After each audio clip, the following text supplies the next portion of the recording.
This is Lesson 11 of GravoStyle 5. In this lesson, we'll learn how to use GravoStyle's PhotoStyle tool to engrave photographs. This technique is popular for the personalization of engravable giftware.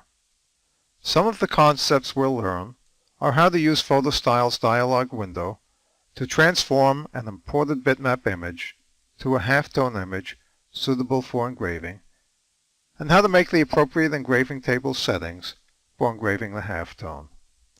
Our job's design specifications are: the source image is sky.bmp, and it will be engraved on the brass plate 2 inches by 2 inches. When we're done, our completed job will look like this. This is a reproduction of a photograph of the actual finished engraving. Let's begin.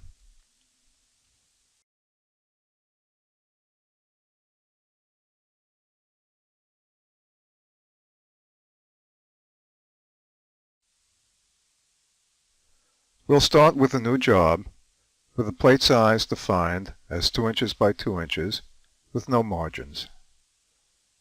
We'll exit the automatic text mode, click on File, and import our bitmap image, which is sky.bmp. And here it is. If we click off the image to deselect it, we'll see that there's a black border all around, even though the original image really doesn't have this. That black border is just a place marker that GravoStyle uses to locate the image on screen.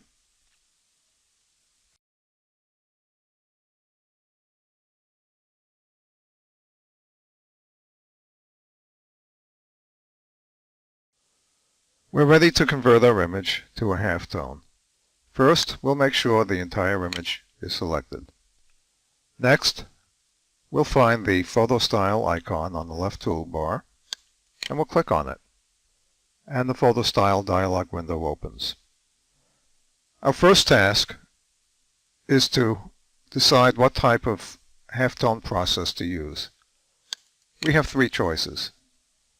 We find from our experience that Western Night works the best in most situations, and we'll stick with it. Underneath that is a checkbox for negative image. If we were engraving on a brass material that had a color cap that we were engraving through, we would specify that our engraving be done as a negative. But since this job will be engraved on plain, non-colored brass, we'll leave this box unchecked. If we wanted to, we could add a frame around our image. But for this job, we'll elect not to do that. There are slider controls for brightness and contrast. We'll increase the contrast of the image to increase the visual impact of the engraved piece. The amount that we increase is not really all that critical. Next, we have Soften and Sharpen buttons. We'll click on Sharpen, again, to enhance the visual impact of the final engraved job. If we wanted to, we could rescale our image here, but we recommend that that not be done. If you really wanted to change the image size, the best place to do that would be within the bitmap editor. It's a matter of good practice, and it minimizes the chance of compromising the resolution of the scaled image. Next, we have a setting for step over. Our experience is that standard or fast seems to work best on most jobs, and we'll leave this one at fast. Finally, we have a preview button. We'll click on it, and we'll find a representation of our job. Note, however, that the changes seen here will often appear subtle, and this preview should be considered to be only a guide. We'll click OK, and our conversion is done. Again, the picture on screen now is a representation and is not really exactly a duplicate of the job as it will be finally engraved.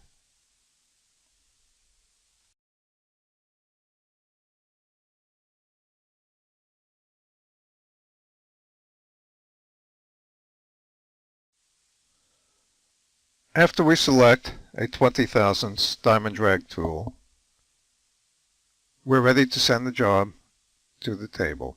We'll click on the machining icon,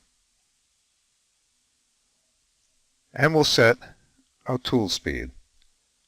When we engrave this job, the cutter will spend a lot of time going up and down and traversing in the air from point to point.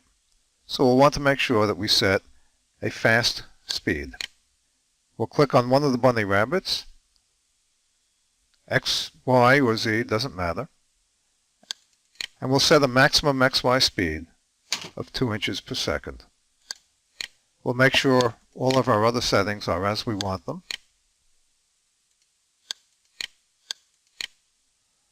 Make sure the spindle motor is turned off. And before sending the job to the table, we'll do a final preview. There's our job on the table. Let's enlarge it for a better view. And there we are, a good representation of what the engraving job will look like.